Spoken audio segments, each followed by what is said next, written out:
dalam segala perkara.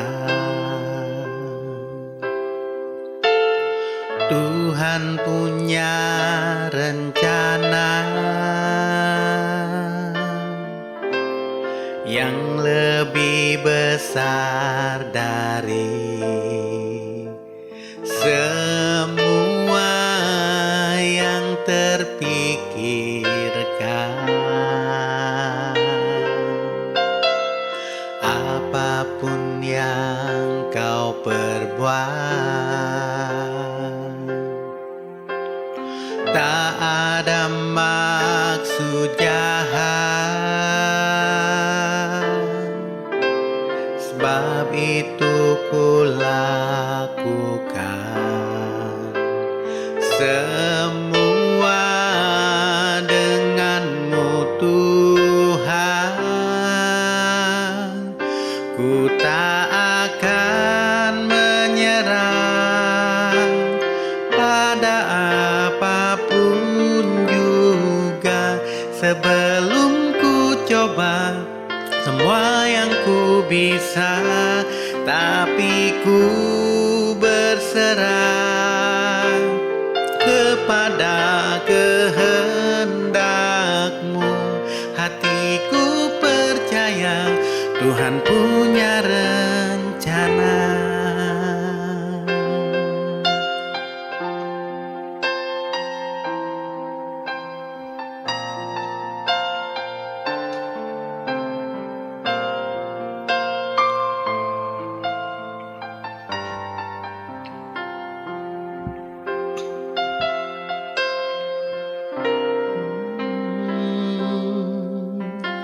Dalam segala perkara, Tuhan punya rencana yang lebih besar dari semua yang terpikirkan. Apapun yang kau perbuat, tak ada maksud jahat, sebab itu kulakukan semua denganmu Tuhan. Ku tak akan menyerah pada apapun juga, sebelum ku coba semua yang ku bisa, tapi ku berserah kepada kehendakmu. Hatiku percaya Tuhan punya rencana. Ku tak akan menyerah pada apapun juga, sebelum ku coba semua yang ku bisa, tapi ku berserah kepada kehendakmu. Hatiku percaya Tuhan punya rencana. Hatiku percaya Tuhan punya rencana. Hatiku percaya Tuhan punya rencana.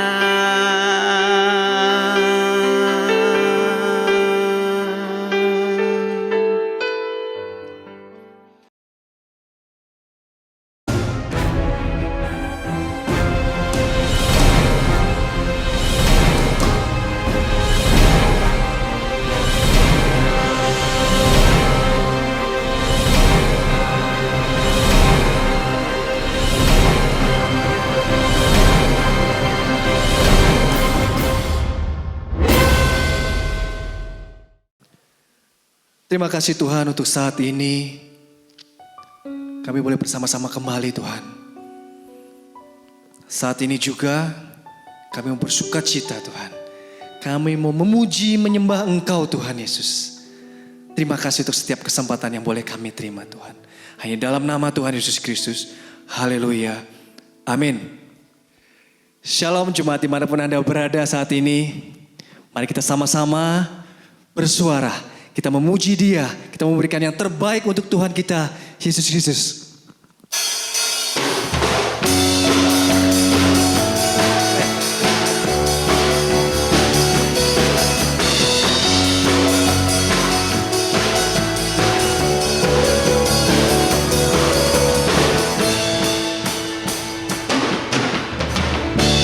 Tinggal dekatmu ku aman, hidup dalammu ku menang.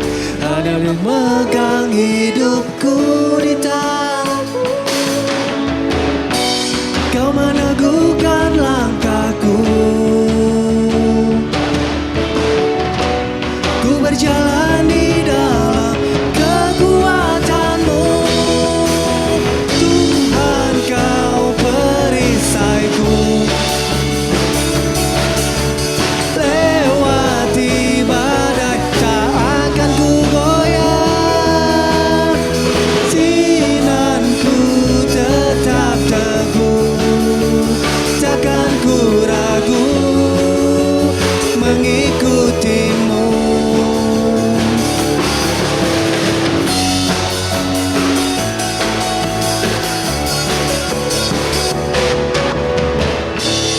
Tinggal dekatmu ku aman, hidup dalammu ku menang.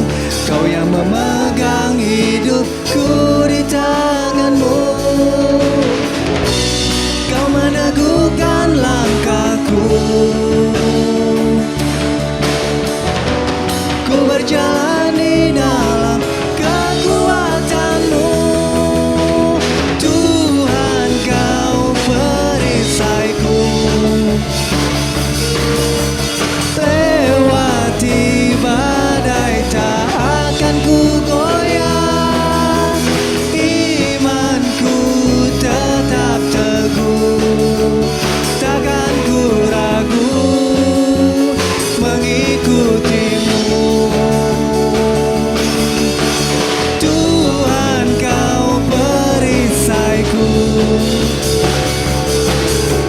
Lewati badai tak akan ku goyah. Imanku tetap teguh, takkan ku ragu mengikutimu.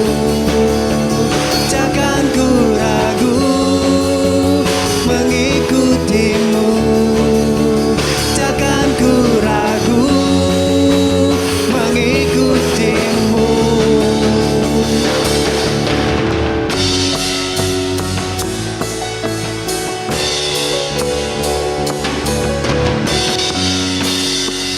Amin. Oh, haleluya. Yes. Thank you Lord.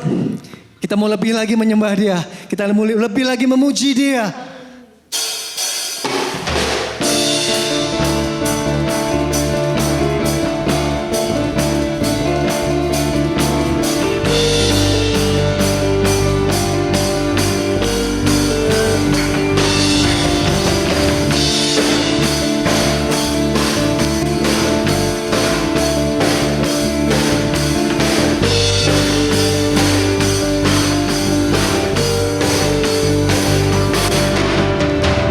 Bersyukurlah kepadanya, bawalah pujian bagi Dia, karena Dia Raja, Dia yang perkasa. Tuhanlah kekuatanku, mazmur dan keselamatanku. Dia penolongku, yang beri hidupku. Kau yang berjaya, seluruh semesta sujud menyembah. Agunglah kepada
Terpujilah Tuhan kita Yesus Kristus.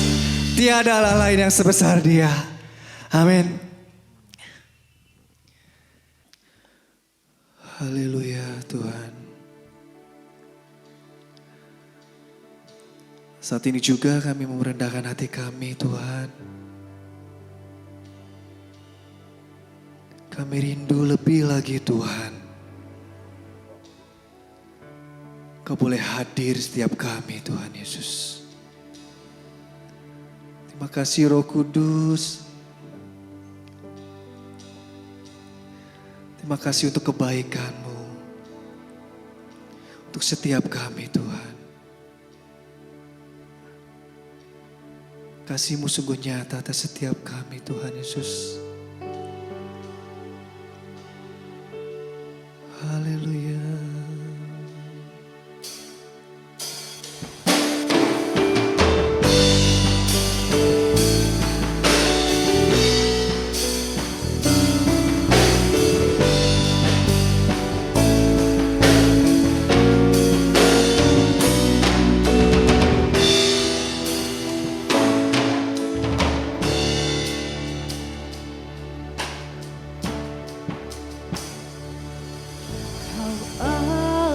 Yang setia, Bapa yang mulia, kasih-Mu besar Tuhan, Kau pulihkan hidupku.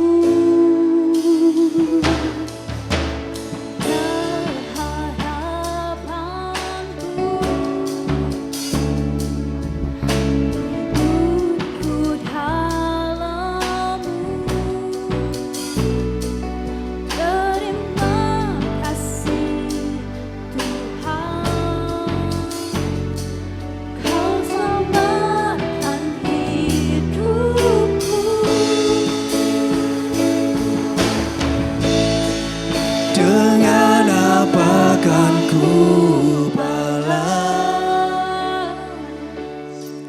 segala kebaikan-Mu?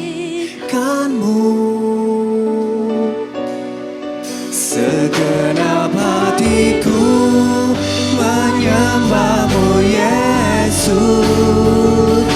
Ku bersyukur padamu selamanya.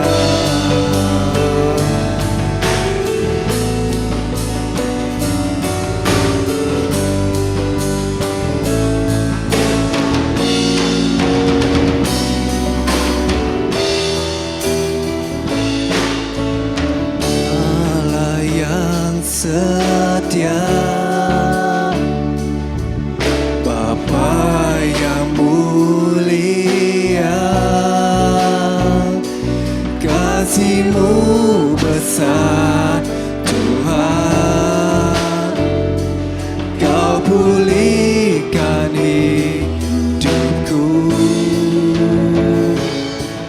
Kaulah harapanku, hidupku dalam-Mu. Terima kasih Tuhan, Kau selamatkan hidupku. Dengan apa kan ku balas segala kebaikan-Mu? Segenap hatiku menyembah-Mu Yesus. Ku bersyukur padamu. Dengan apakah ku balas segala kebaikan-Mu? Segenap hatiku menyembah-Mu Yesus. Ku bersyukur padamu.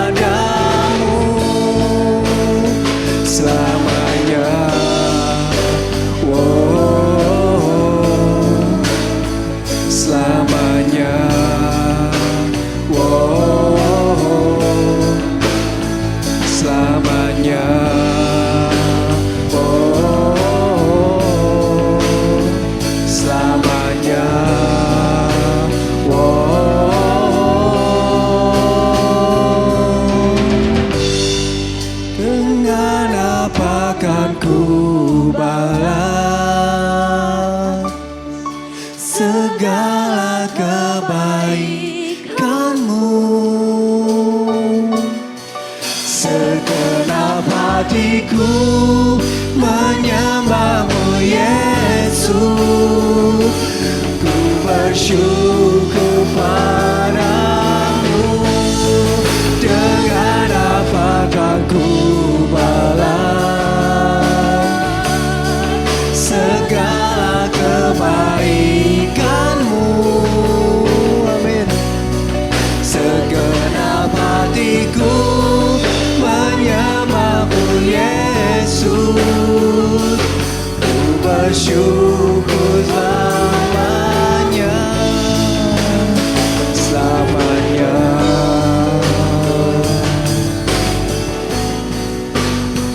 Selamanya.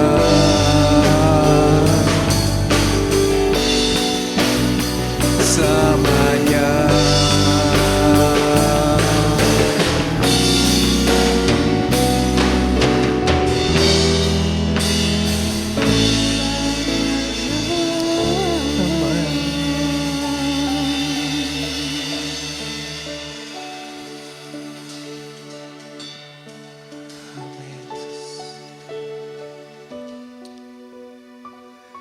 Ya Tuhan, ini hati kami Tuhan. Ini hidup kami Tuhan.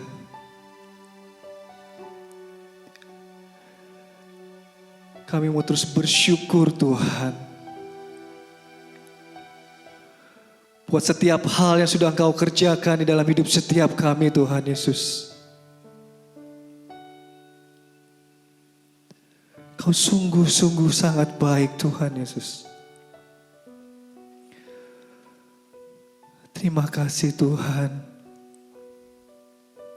Sampai saat ini kami terus dipelihara Tuhan. Kasih-Mu Tuhan terus melingkupi setiap kami Tuhan Yesus. Terima kasih Tuhan Yesus. Ini pujian penyembahan kami Tuhan.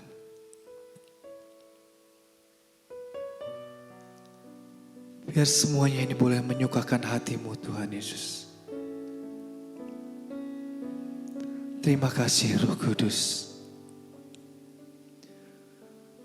Sebentar Tuhan kami akan mendapatkan kebenaran firman-Mu Tuhan.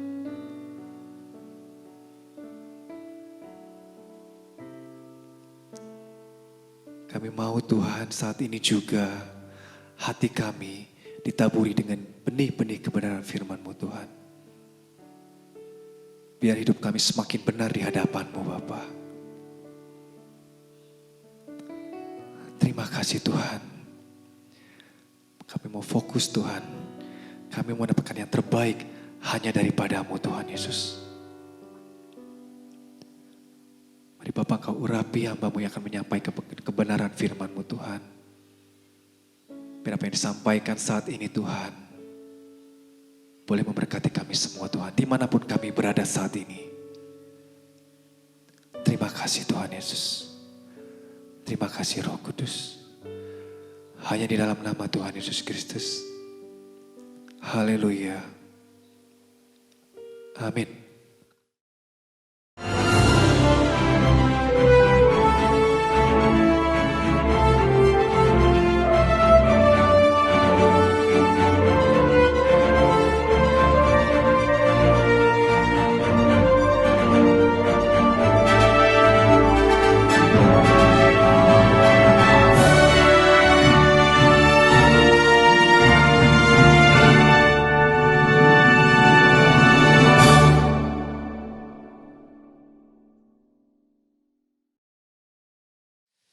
Haleluya, puji Tuhan. Shalom jemaat Tuhan yang dikasihi oleh Tuhan.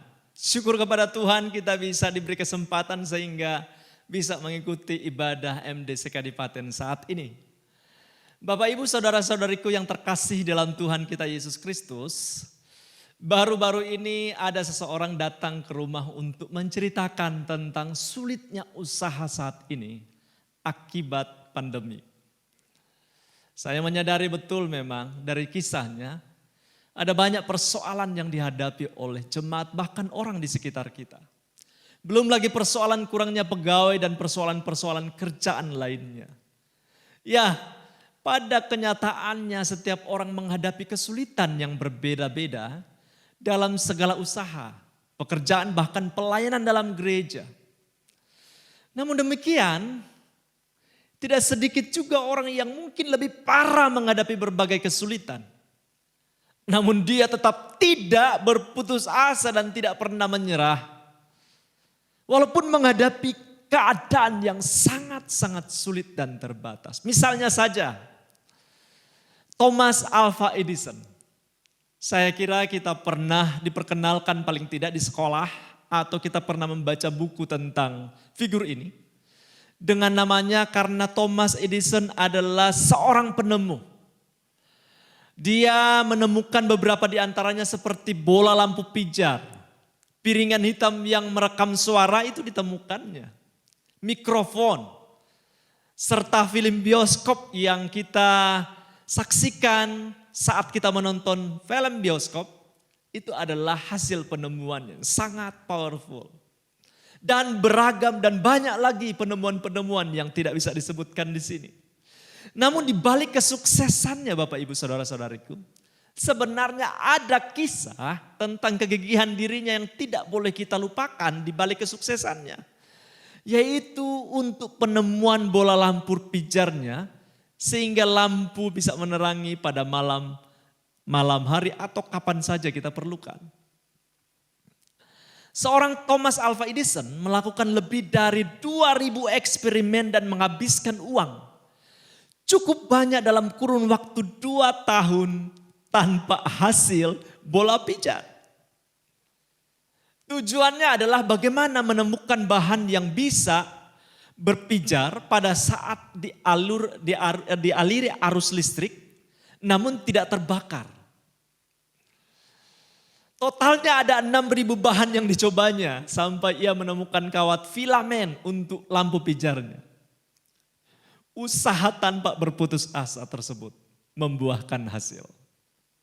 Sehingga tepat pada tanggal 21 Oktober 1879 lahirlah lampu pijar listrik pertama yang mampu menyala sehingga atau selama 40 jam.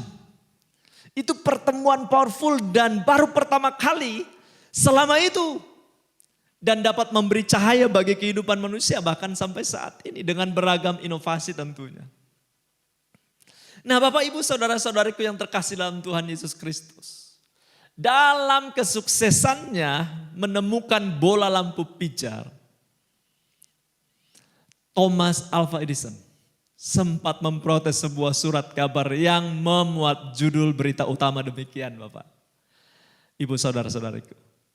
Setelah 9.955 kali gagal menemukan bola lampu pijar, Edison akhirnya berhasil menemukan lampu yang menyala. Judul yang keren. Tetapi ketika dibaca oleh Edison, ia tidak menyukainya. Kemudian ia memprotes, ia meminta judul berita itu harus diganti katanya. Dan keesokan harinya atas permintaan Edison, surat kabar itu mengganti judul berita utamanya menjadi ya rada beda-beda tipis juga. Demikian, setelah 9.955 kali berhasil menemukan lampu yang gagal menyala, Edison akhirnya berhasil menemukan lampu yang menyala.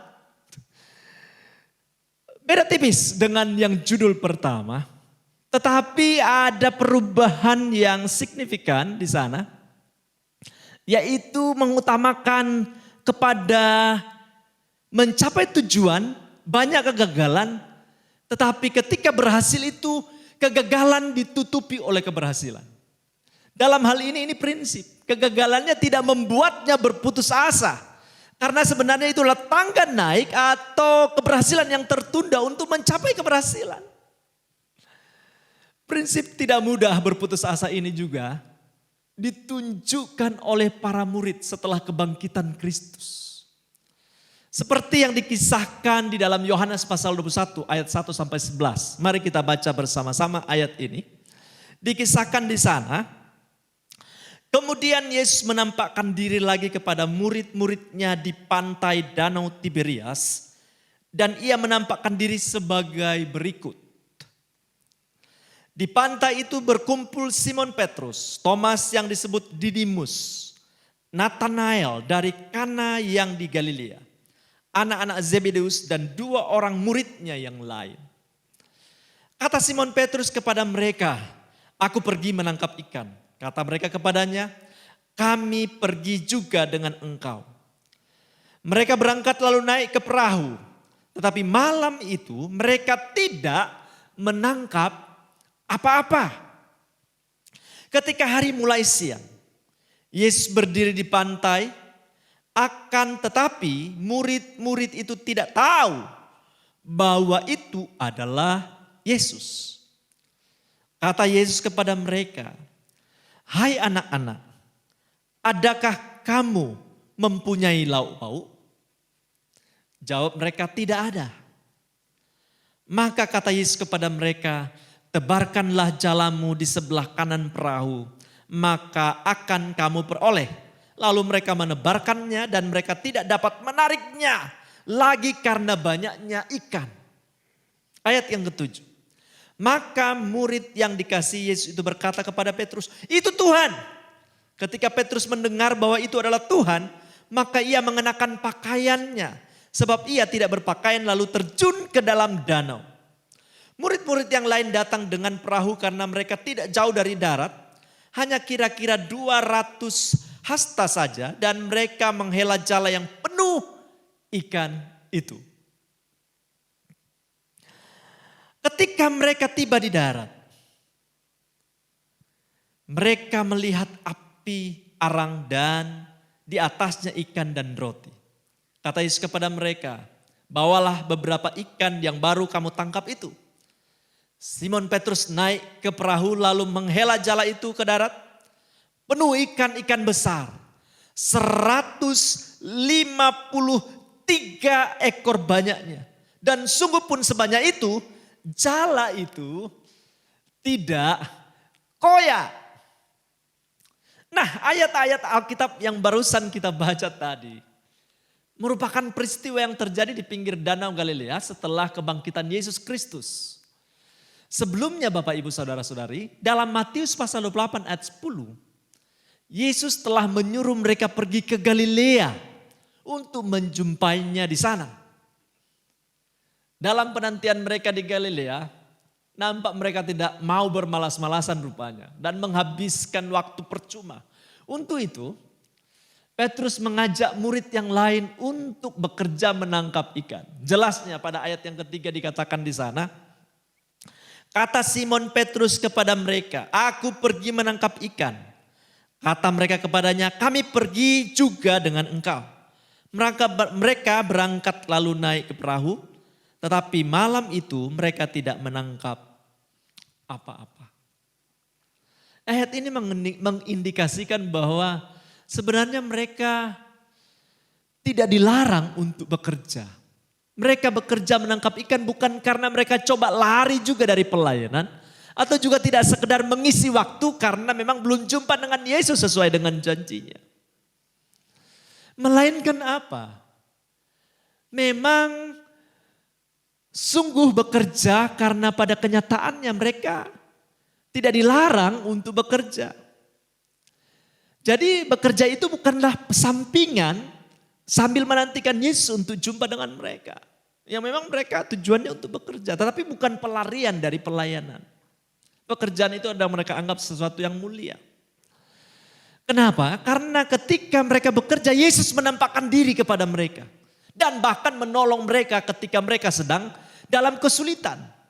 Semalam-malaman mereka tidak mendapatkan ikan. Artinya apa? Yesus bukan saja peduli pada mereka atau pada kita semua ketika dalam ibadah atau ketika kita sedang bersekutu. Dia mau hadir. Namun ketika mereka atau kita sedang bekerja, Tuhan pun peduli, dia mau hadir di sana. Sehingga jangan menganggap bahwa ketika kita bekerja kita seperti buang-buang waktu. Walaupun kadang perjuangan sudah maksimal tidak menghasilkan apa-apa. Asalkan engkau lurus saja bekerja. Saya yakin ada momentum penting Tuhan akan menyatakan kehadirannya bagi kita. Pada pengalamannya mereka sudah tepat, dalam hal ini para murid sudah tepat mencari ikan pada waktu malam. Karena memang biasanya ikan lebih banyak tentunya pada waktu malam. Dan mudah juga dijaring pada waktu malam. Dan kenapa mereka juga pergi pada waktu malam tepat? Karena besoknya biasanya si nelayan penangkap ikan itu punya ikan tangkapan mereka itu dijual secara masih segar di pasar ikan pada waktu pagi hari. Namun persoalannya di sini apa? Sudah semalam-malaman mereka tidak menangkap apa-apa alias apa? Zonk. Ya zonk. Nihil, tidak mendapat apa-apa. Usaha sudah semaksimal mungkin tapi tidak mendapat apa-apa. Mungkin Anda pernah menghadapi hal-hal semacam ini. Pastinya tidak sesuai dengan harapan mereka, bukan? Mereka berusaha untuk mendapatkan ikan semaksimal mungkin, berjuang untuk semalam-malaman. Tetapi akhirnya zong tidak mendapatkan apa-apa. Mungkin Bapak Ibu Saudara-saudari pernah mengalami demikian. Sudah berjuang, sudah punya strategi dan biasanya juga berhasil kok. Tapi kenapa semalam-malaman atau ketika melakukan yang sama tidak mendapatkan apa-apa? Kecenderungan untuk kecewa, kecenderungan untuk berputus asa, kecenderungan untuk menyerah. Tetapi firman Tuhan memberitahukan bahwa ada sikap dari murid-muridnya ini yang luar biasa. Mereka berkata bahwa tidak apa-apa. Yohanes mencatat di dalam ayat yang selanjutnya bilang, malam itu mereka tidak mendapat apa-apa. Artinya malam itu saja mereka tidak mendapat apa-apa. Yang sangat besar kemungkinan mereka akan mencoba lagi untuk malam berikutnya. Mereka sudah melakukan bagiannya, mereka sadar itu. Karena mereka dalam penantian ingin jumpa dengan, sudah tepat mereka ada di Galilea sesuai dengan arahan Yesus. Sudah tepat ketika mereka bekerja pada malam, ketika mereka harus mencari ikan pada malam hari. Namun kalaupun gagal ketika itu seolah-olah zong, tidak ada ruang bagi mereka untuk berputus asa. Mereka tidak memberikan kesempatan keputusasaan menguasai mereka.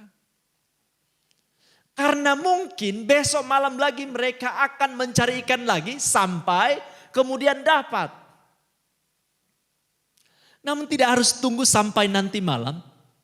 Pada kenyataannya Yesus menampakkan diri kepada mereka. Dikatakan dalam ayat yang keempat. Disebutkan di sana. Di dalam ayat yang keempat.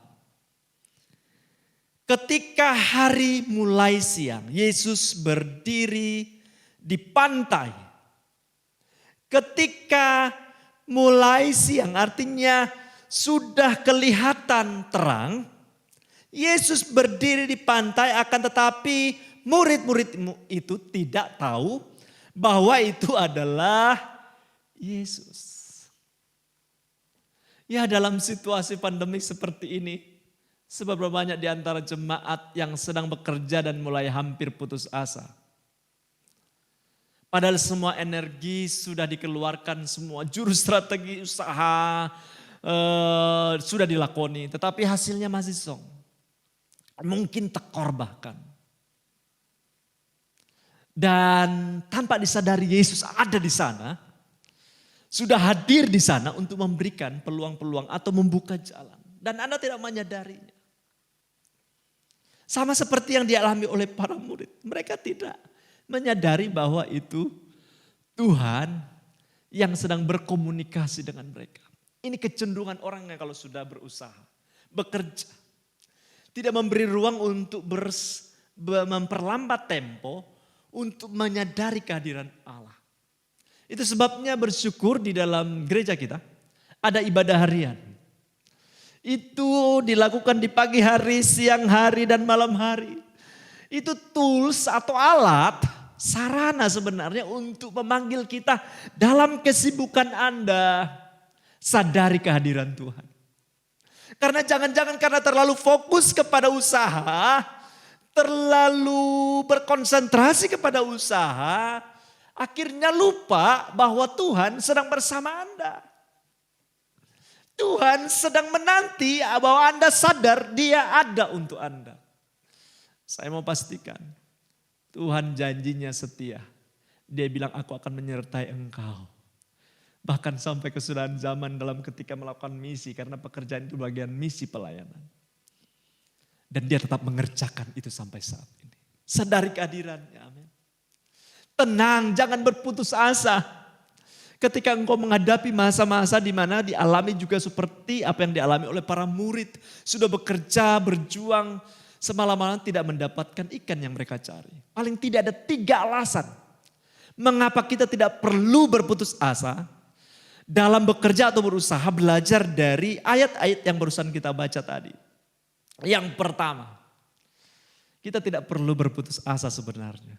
Kenapa? Karena Yesus peduli kepada Anda bahkan ketika sedang bekerja.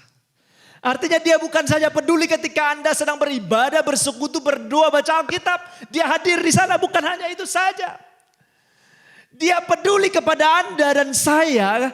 Dia hadir pada saat kita sedang bekerja atau melayani. Itu yang dia lakukan kepada para murid. Namun persoalannya, para murid tidak langsung menyadari akan kehadirannya. Ini penting.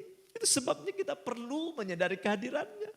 Karena di dalam ayat 4 itu ada fakta yang mengatakan ketika mulai hari siang, Yesus berdiri di pantai, tetapi persoalannya murid-murid itu tidak tahu bahwa itu adalah Yesus. Mungkin pikiran mereka sudah ditutupi oleh pekerjaan. Karena sebelumnya Yesus sudah beberapa kali menampakkan diri kepada mereka. Keciri dong siapa itu Yesus. Yakin dong bahwa Yesus itu ada, tidak perlu diragukan lagi. Bukan pertama kali Yesus menampakkan diri kepada mereka. Tapi dasar karena konsentrasi kepada pekerjaan akhirnya lupa akan kehadiran Tuhan. Dan ini tidak boleh terjadi kepada jemaat Tuhan. Kita harus menyadari saat-saat Dia ada. Bahkan Dia setia ada. Bukan karena kita kehilangan Dia. Bukan karena kita kehilangan pertolongannya atau jamahannya. Mampukah Anda menyadari kehadirannya dengan berhenti sejenak. Memikirkan, merenungkan tentang Dia. Memperlambat tempo melalui ibadah harian pagi. Siang yang sederhana saja bahannya. Dan malam hari. Ini penting, saya dorong jemaat Tuhan. Untuk setia melakukan ibadah harian setiap hari. Pagi, siang dan sore mungkin karena ada gagal-gagalnya bangkit lagi, jangan menyerah. Karena itu saat-saat Anda menyadari kehadiran Tuhan dan ada jawaban-jawaban di sana. Kalau Anda berusaha untuk mencari jawaban di tempat lain itu sah-sah saja. Tetapi belum tentu itu adalah jawaban yang tepat menyadari akan kehadiran Allah di sana. Karena hanya Allah kunci di mana Anda berhasil dalam pekerjaan. Saya mau beritahu itu.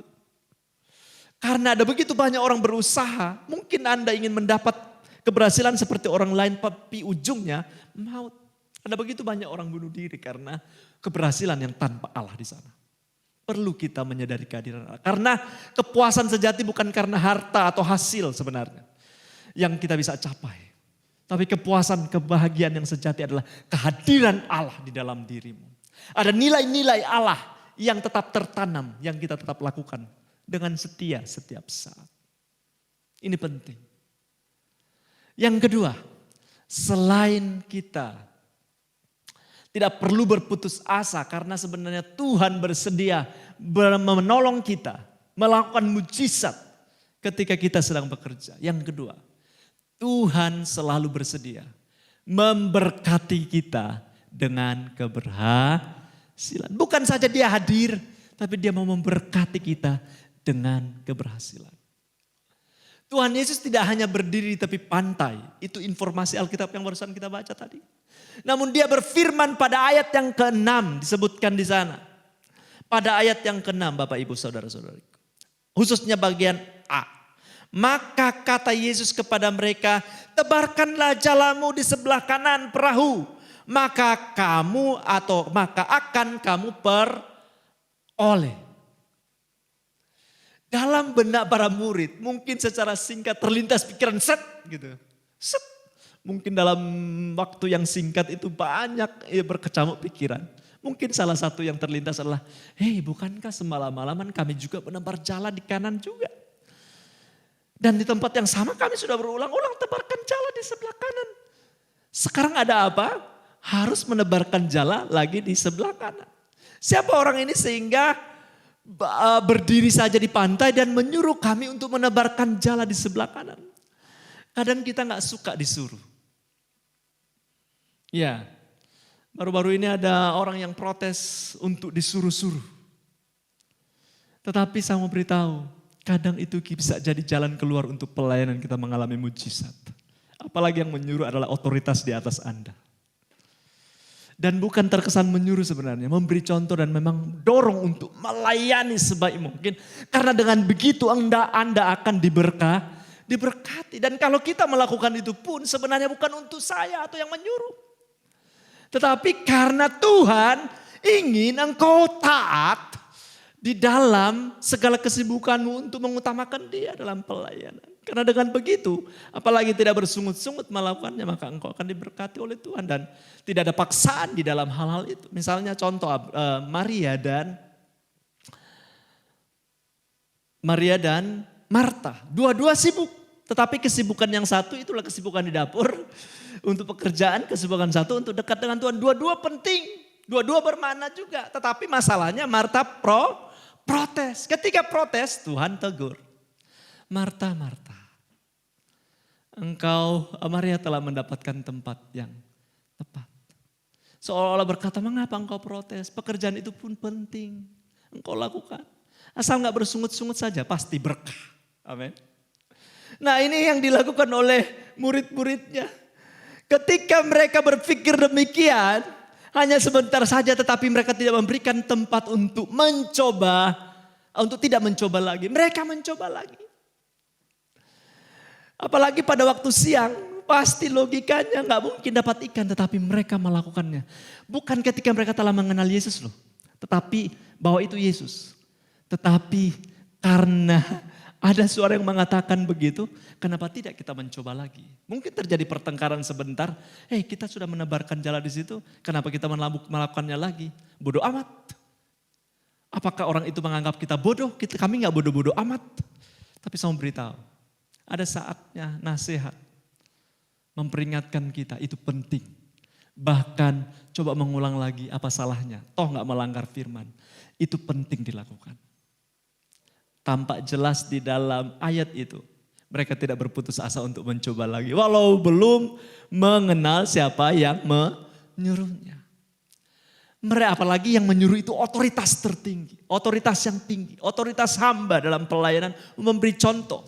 Dia melakukannya dan dia ingin supaya Anda terlibat di dalam pelayanan. Sama seperti hamba Tuhan Enos berkata, jangan hanya saya yang diberkati, Anda juga harus diberkati. Kalau saya mengerjakan bagian Anda, maka saya yang mendapatkan berkat itu dan Anda kehilangan berkat katanya. Ya mereka melakukannya, para murid melakukannya juga. Dikatakan dalam ayat 6b, dikatakan di sana, luar biasa. Maka kata Yesus kepada mereka, tebarkanlah jalamu di sebelah kanan perahu, maka akan kamu peroleh. Apa mereka tinggal diam? Mereka melakukannya dan apa hasilnya? Mereka mendapatkan banyak ikan. Inilah hasil bila tidak mudah berputus asa. Inilah hasil ketika kita tidak sibuk dengan pikiran kita, dengan tidak sibuk dengan kepentingan diri kita. Kita coba untuk melakukannya lagi. Anda pasti bisa. Bila mereka berputus asa tentunya. Dan tidak mau mencoba lagi. Untuk menebarkan jala ke kanan perahu yang sudah mereka lakukan juga. Maka belum tentu terjadi mujizat. Bukan? Bila saja mereka berpikir, sudah semalam-malaman kamu menebarkan jala. Dan tidak menghasilkan apa-apa, pasti hal yang sama juga akan terjadi. Maka mereka tidak akan, atau bisa dipastikan tidak akan melihat mujizat. Taruhlah sudah zong. Tapi mereka tidak akan zong kedua kali, mereka melakukannya juga.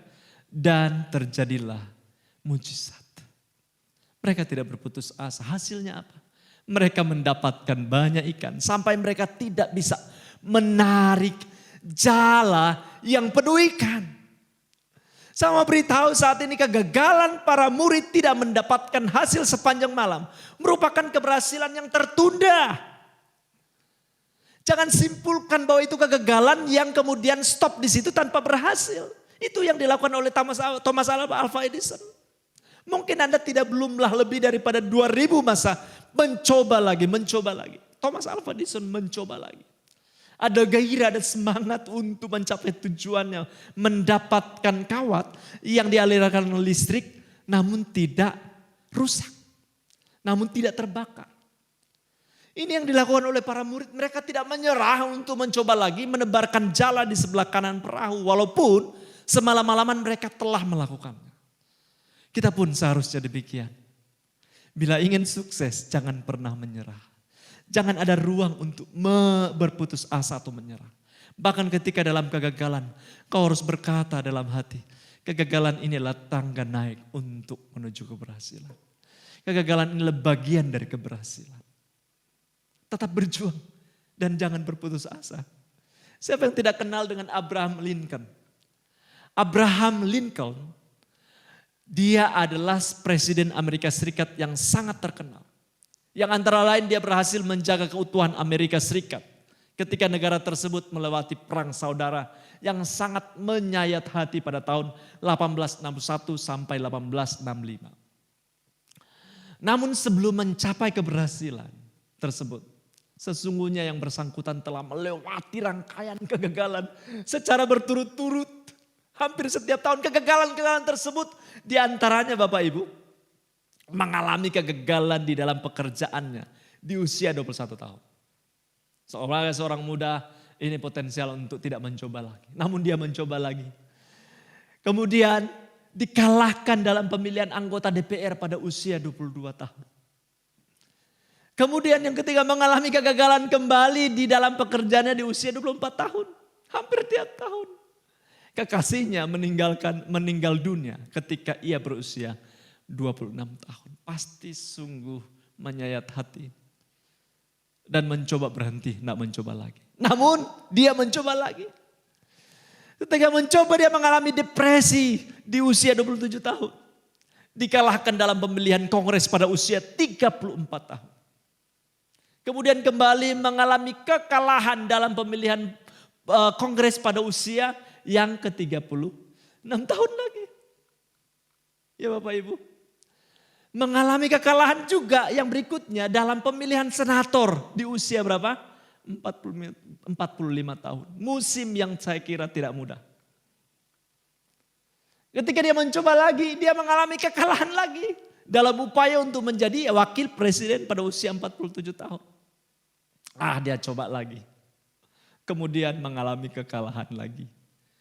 Dalam tahun yang sama dia mengalami kekalahan lagi dalam pemilihan senator di usia 47 tahun. Walaupun demikian, Bapak Ibu Saudara-saudari, dia tidak berhenti untuk bangkit.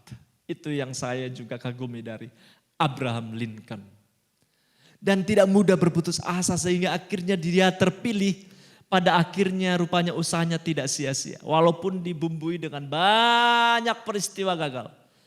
Akhirnya ujung-ujungnya itu merupakan akumulasi kesuksesannya.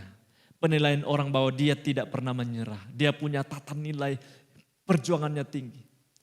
Kemudian orang masyarakat Amerika mayoritas memilihnya dia. Sehingga pada usia 52 tahun dia menjadi presiden Amerika Serikat. Sangat terkenal. Saya yakin ini menjadi pesan bagi kita. Ada alasan untuk tidak kita berputus asa. Karena ada pertolongan Tuhan. Amin. Di sana. Dan jangan pernah menyerah. Tuhan bersedia memberkati kita.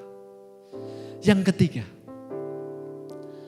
Bagaimana atau alasan untuk kita tidak perlu sebenarnya berputus asa. Karena bersama dengan Tuhan sesungguhnya ada perlindungan dalam keberhasilan. Artinya ketika kita mau bekerja, Tuhan menyertai kita. Ketika kita sedang bekerja, Tuhan memberkati kita. Ketika kita sudah mendapatkan hasil, ada perlindungan Tuhan untuk keberhasilan itu. Itu kita bisa lihat dalam ayat yang ke-10 dan 11. Di sana dituliskan, kata Yesus kepada mereka, bawalah beberapa ikan yang baru kamu tangkap itu. Ayat yang ke-11. Simon Petrus naik ke perahu lalu menghela jala itu ke darat. Penuh ikan-ikan besar, 153 ekor banyaknya.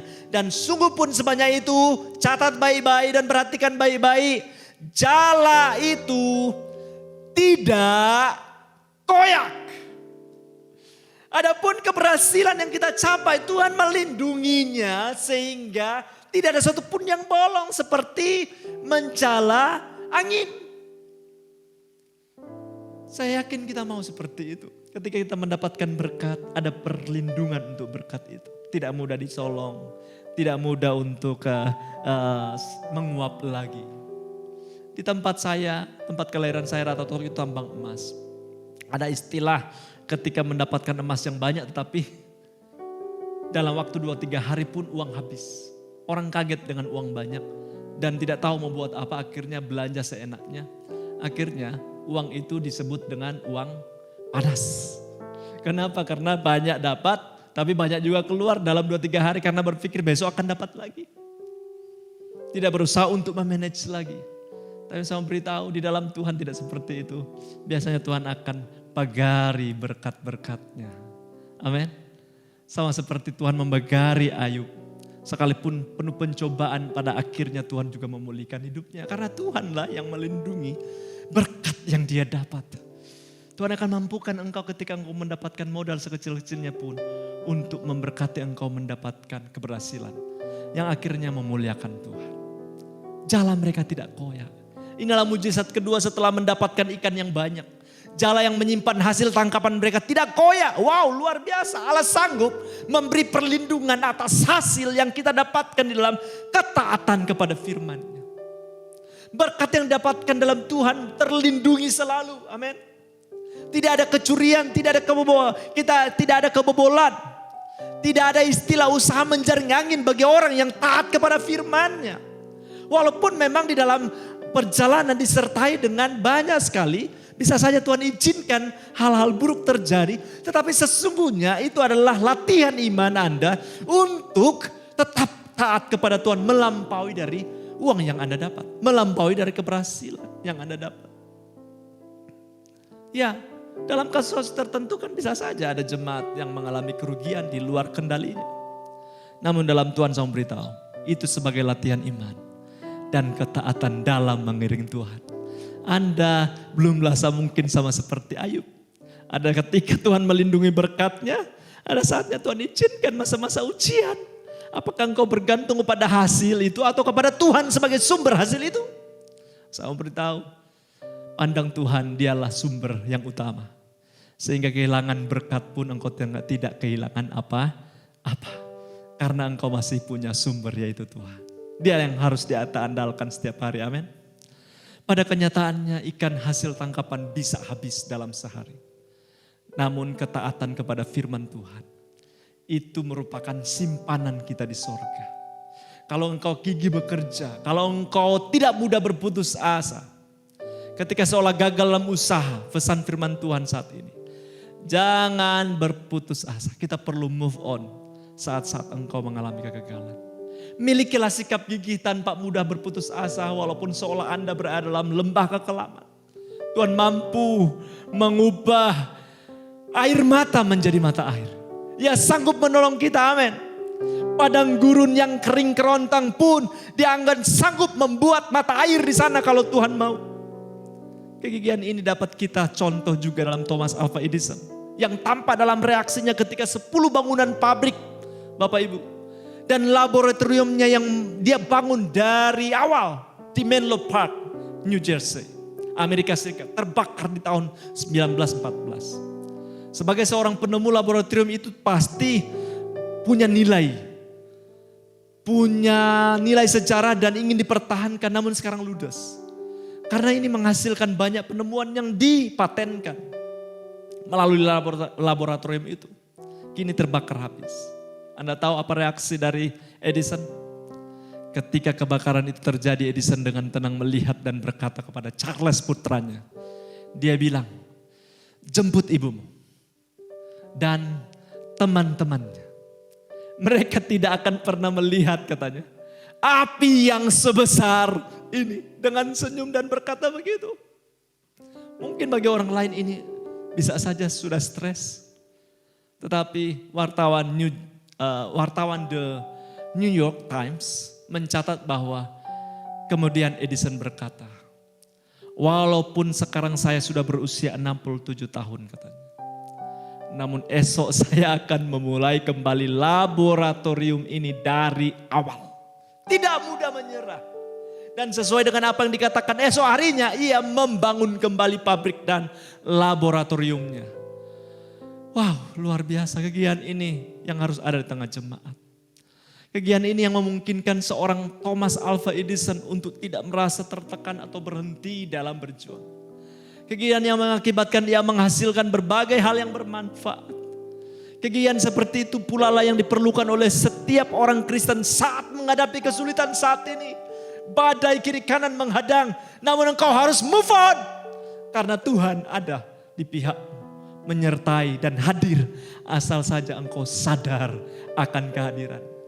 Lakukan firman Tuhan, jangan mudah berputus asa. Karena Tuhan ada bersama dengan engkau. Sadari kehadiran Dia lewat ibadah harian. Sadari kehadiran Dia lewat doa dan membaca Alkitab. Memperlama tempo ada saat-saat engkau sibuk, tapi jangan lupa untuk tetap mengingat Tuhan. Tuhan Yesus memberkati. Mari kita berdoa. Ya Allah yang maha besar, Tuhan pencipta langit dan bumi. Engkau telah berbicara melalui hamba-Mu saat ini. Terima kasih untuk firman-Mu. Biarlah firman Tuhan ini mengubahkan setiap hidup umat-Mu. Engkau yang mengajari kami untuk tidak mudah berputus asa sekalipun nihil zong ketika kami sudah mengerahkan tenaga kami. Asalkan kami sadar akan kehadiran Tuhan yang berkata, lakukan firman Tuhan, tebarkanlah jala lagi ke sebelah kanan sekalipun mungkin itu pernah kami lakukan. Asal Engkau yang menyuruh. Walaupun kadang kami tidak sadar akan kehadiran-Mu. Kami tidak berputus asa untuk terus melakukannya lagi. Bimbing supaya keberhasilan dilampaui oleh jemaat-Mu. Dan Engkau melindungi setiap usaha-usaha jemaat-Mu. Engkau melindungi setiap usaha-usaha keluarga umat-Mu. Dan biarlah perlindungan Tuhan atas hasil yang mereka kerjakan. Biarlah itu hidupnya mereka memuliakan Tuhan. Lewat ketaatan memberikan itu semua kemuliaan hanya bagi Tuhan. Bagi Allah yang melindungi umat-Mu dan memulai bersama dengan jemaat Tuhan. Kepadamu kami bersyukur dan berdoa. Di dalam nama Tuhan Yesus Kristus. Amin.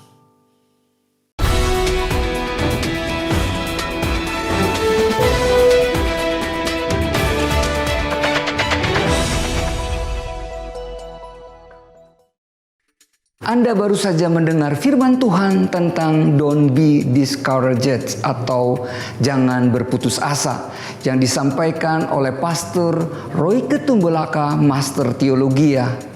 Itu sebabnya bergabung dan ikutilah kegiatan ibadah MDC Kadipaten selama sepekan ke depan. Ajaklah saudara atau kenalan Anda untuk mengikuti kesan atau kelompok saling memperhatikan yang akan diadakan setiap hari Rabu dan Kamis pukul 18.30. Kesan dapat diikuti secara online melalui aplikasi Zoom Meetings atau onsite di tempat yang telah ditentukan oleh masing-masing kesan dengan tetap mengikuti protokol kesehatan. Bergabunglah dalam doa bersama melalui aplikasi Zoom Meeting pada hari Jumat 30 April tahun 2021 pada pukul 18.30. Selain itu, kesan image dapat diikuti secara onsite di Geraha MDC Kadipaten lantai 2 setiap Sabtu pukul 17. Pastikan diri Anda dan keluarga hidup beribadah kepada Tuhan setiap waktu.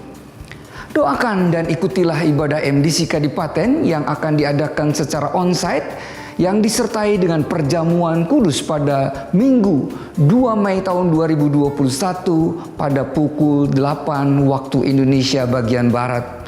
Pada sore harinya yaitu pukul 17, ibadah akan disiarkan secara online melalui page Facebook online service MDC Kadipaten live streaming.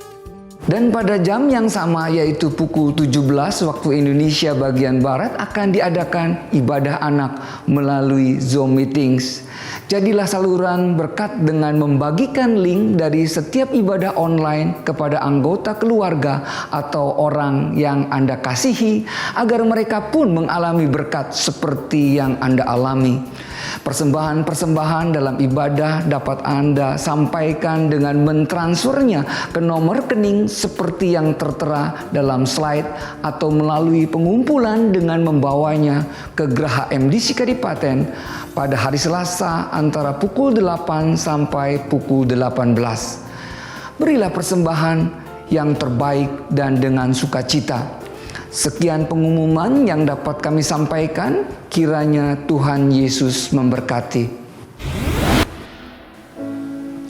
Sebab Dia hidup, ada hari esok. Sebab Dia hidup, ku tak gentar, karena ku tahu Dia pegang hari esok. Hidup jadi berarti sebab Dia hidup. Amin. Sama-sama katakan, anak Allah, Yesus namanya. Amin. Menyembuhkan, menyucikan, Dia akan mati, tebus dosaku, kubur kosong membuktikan Dia hidup. Sebab Dia hidup, Dia hidup, ada hari esok. Sebab Dia hidup, ku tak gentar, karena ku tahu Dia pegang hari esok. Hidup jadi berarti sebab Dia hidup. Sebab Dia hidup, sebab Dia hidup, ada hari esok. Sebab Dia hidup, ku tak gentar, karena ku tahu Dia pegang hari esok. Hidup jadi berarti sebab Dia hidup. Hidup jadi berarti sebab Dia hidup. Hidup jadi berarti sebab Dia hidup.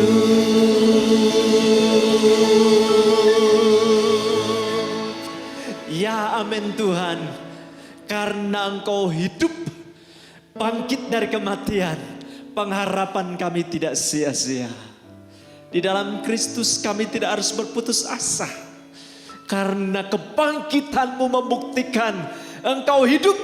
Bahkan sampai saat ini pun Engkau menyertai kami gereja-Mu, menghadapi bayang-bayang maut sekalipun, melewati kekelaman lembah yang dalam sekalipun.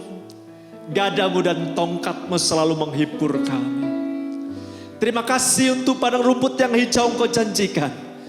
Terima kasih untuk air yang tenang yang menyegarkan Engkau beri bagi kami dalam masa-masa sulit. Terpujilah Allah yang hebat, dahsyat Engkau Tuhan. Itu sebabnya jemaat MDC Kadipaten, semua jemaat yang terlibat dan beribadah bersama-sama dengan kami, mengarahkan hati kami kepadamu Tuhan, dengan penuh harap, dan menaruh andalan kami sepenuhnya kepada Allah yang dapat dipercaya, Allah yang dapat diandalkan.